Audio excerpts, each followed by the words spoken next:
વરસાદ વરસી રહ્યો છે। મજેઠી, લાઠ, ભીમોરા અને કુઢેજ સહિતના ગામડાઓમાં વરસાદ વરસી રહ્યો છે। અત્યાર સુધીમાં 8 ઇંચ જેટલો વરસાદ ખાબક્યો હતો। ભારે વરસાદના કારણે લાઠ ગામનો કોઝવે પાણીમાં ગરકાવ થયો છે। તો ઉપલેટાના ગ્રામ્ય વિસ્તારના આ દ્રશ્યો સામે આવ્યા છે કે જ્યાં ધોધમાર વરસાદ વરસવાના કારણે નીચાણવાળા તમામ વિસ્તારો પાણીમાં ગરકાવ થયા છે। મજેઠી, લાઠ, ભીમોરા અને કુઢેજ સહિતના ગામડાઓમાં વરસાદ નોંધાયો છે। અત્યાર સુધીમાં 8 ઇંચ જેટલો વરસાદ ખાબક્યો છે। ભારે વરસાદના લીધે લાઠ ગામનો કોઝવે પાણીમાં ગરકાવ થયો હતો, જેના કારણે સ્થાનિકો અને વાહન ચાલકોને ભારે મુશ્કેલી પડી રહી છે।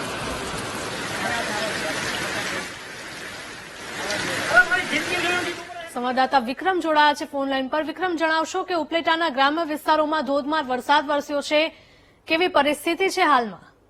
ચોક્કસ જો વાત કરવામાં આવે તો ઉપલેટાના ગ્રામ્ય પંથકમાં જે વહેલી સવારથી છે તે વરસાદ છે તે જોવા મળી રહ્યો છે।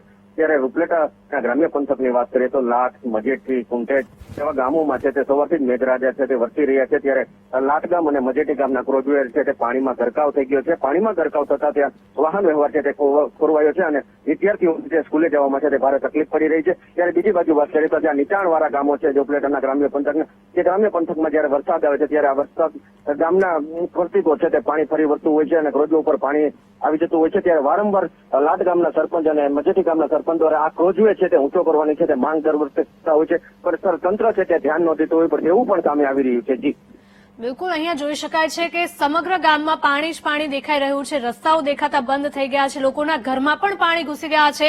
સ્થાનિક તંત્ર દ્વારા શું કાર્યવાહી કરવામાં આવી રહી છે? લોકોને કેટલી મદદ?